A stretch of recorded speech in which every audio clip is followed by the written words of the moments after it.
कभी ऐसा हुआ है कि किताब तो सामने खुली है पर दिमाग दिमाग तो कहीं और ही घूम रहा है? अगर हाँ, तो इसमें कोई नई बात नहीं है। आज की इस भाग-दौड़ भरी दुनिया में ये हम सब की कहानी है। तो चलिए आज इसी चुनौती से निपटने के कुछ बहुत ही असरदार तरीके समझते हैं और अपनी कंसंट्रेशन को एक नई धार देते हैं। अच्छा, किसी भी प्रॉब्लम को सॉल्व करने से पहले ये जानना जरूरी है कि वो प्रॉब्लम है ही क्यों। आखिर ऐसा होता क्यों है कि पढ़ने बैठते ही हमारा मन भटकने लगता है? ये कोई अनोखी बात नहीं है और इसकी जड़ में कुछ बहुत ही जानी पहचानी वजहें हैं। और वजहें? अरे वो तो हम सबके सामने हैं।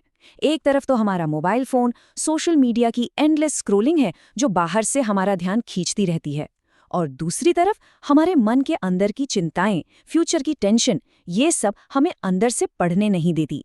तो ये दोनों मिलकर हमारे फोकस को तोड़ देते हैं। तो फिर इसका सल्यूशन क्या है? देखिए, सल्यूशन की शुरुआत होती है अपनी बाहरी दुनिया को कंट्रोल करने से। तो चलिए सबसे पहले उस नींव को तैयार करते हैं जिस पर कंसंट्रेशन की एक मजबूत इमारत खड़ी होगी। एक जबरदस्त कंसंट्रेशन के लिए बस इन 3 आदतों से शुरुआत करनी है। पहला, एक सही माहौल बनाना। दूसरा, छोटे छोटे लक्ष्य तय करना जो हिम्मत बढ़ाएं। और तीसरा, एक टाइम टेबल जो हमें डिसिप्लिन में रखे। बस यही वो फाउंडेशन है। जरा सोचिए, हमारा माहौल हमारे दिमाग को सिग्नल कैसे देता है। एक शांत और साफ सुथरी जगह उसे भटकने से रोकती है।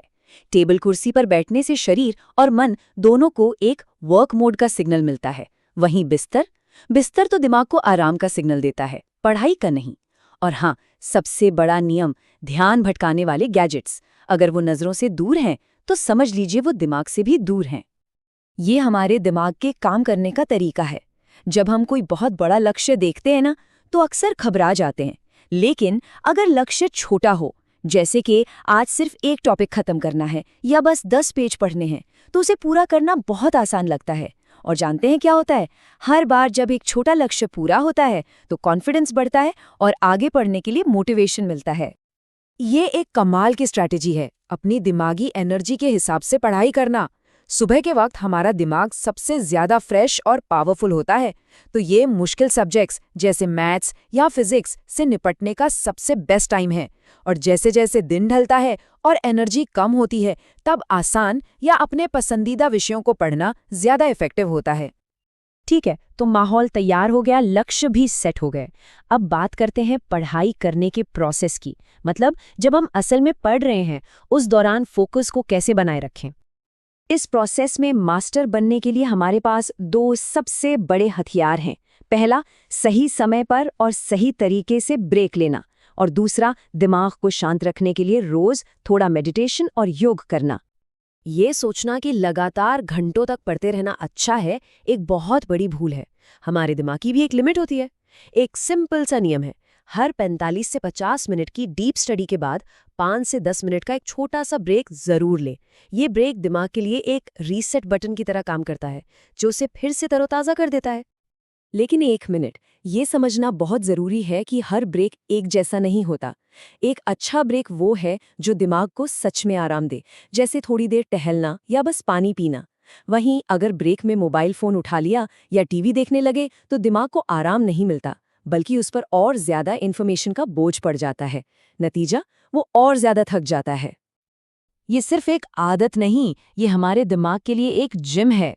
रोज सिर्फ 10 से 15 मिनट का ध्यान या योग का अभ्यास मन को शांत करता है, और इससे न सिर्फ कंसंट्रेशन बढ़ता है बल्कि मेमोरी भी शार्प होती है। ये एक लॉन्ग टर्म इन्वेस्टमेंट है जिसका फायदा हमेशा मिलता है। तो हमने बाहरी माहौल और पढ़ाई के प्रोसेस को तो समझ लिया, लेकिन असली लड़ाई तो मन के अंदर लड़ी जाती है ना? तो चलिए अब देखते हैं कि फोकस के लिए अपनी अंदरूनी ताकत को कैसे बढ़ाया जाए। अंदरूनी ताकत के ये 2 सबसे मजबूत स्तंभ हैं। पहला, अपनी सोच को पॉजिटिव रखना, और दूसरा, अपने शरीर यानी अपनी हेल्थ और नींद को प्रायोरिटी देना। क्योंकि एक हेल्दी शरीर में ही एक हेल्दी और फोकस्ड मन रह सकता है। ये एक बहुत ही आम लेकिन बहुत खतरनाक विचार है, मुझसे नहीं होगा। ये एक वाक्य हमारे दिमाग को हार मानने का सीधा सीधा संदेश देता है। इस नेगेटिव सोच को पहचानना और इसे पॉजिटिव बातों से बदलना बहुत जरूरी है। खुद पर यकीन करना ही कंसंट्रेशन की पहली शर्त है। ये कोई मामूली नंबर नहीं है, ये उन घंटों की संख्या है जिनकी हमारे दिमाग को हर रोज सख्त जरूरत होती है। 6 से 7 घंटे की गहरी नींद दिमाग को अगले दिन की चुनौतियों के लिए तैयार करती है। नींद में कटौती का मतलब है सीधा सीधा अपने कंसंट्रेशन पर हमला करना। जैसा फ्यूल गाड़ी के लिए जरूरी है, ठीक वैसा ही अच्छा खाना हमारे दिमाग के लिए। एक हेल्दी डाइट दिमाग को स्टेडी एनर्जी देती है, जबकि फास्ट फूड और जंक फूड से सुस्ती और आलस आता है, और सुस्ती में फोकस करना तो नामुमकिन सा हो जाता है। तो हमने बाहरी माहौल को कंट्रोल करने से लेकर मन की भीतरी शक्ति को जगाने तक का पूरा सफर तय किया। अब देखते हैं कि एकाग्रता का ये पूरा रास्ता आखिर दिखता कैसा है। तो फोकस का रास्ता इन 3 सीढ़ियों से होके गुजरता है। सबसे पहले अपने आसपास के माहौल को पढ़ाई के लायक बनाएं। फिर पढ़ते समय सही टेक्निक्स का इस्तेमाल करें। और सबसे ज़रूरी, अपनी सोच और सेहत से एक मजबूत अंदरूनी आधार तैयार करें।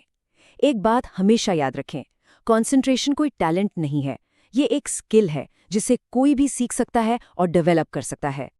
इन सभी तरीकों को एक साथ शुरू करने की कोई ज़रूरत नहीं है, बस एक सवाल खुद से पूछना है, इनमें से कौन सी एक छोटी सी आदत है जिसे आज से, अभी से शुरू किया जा सकता है।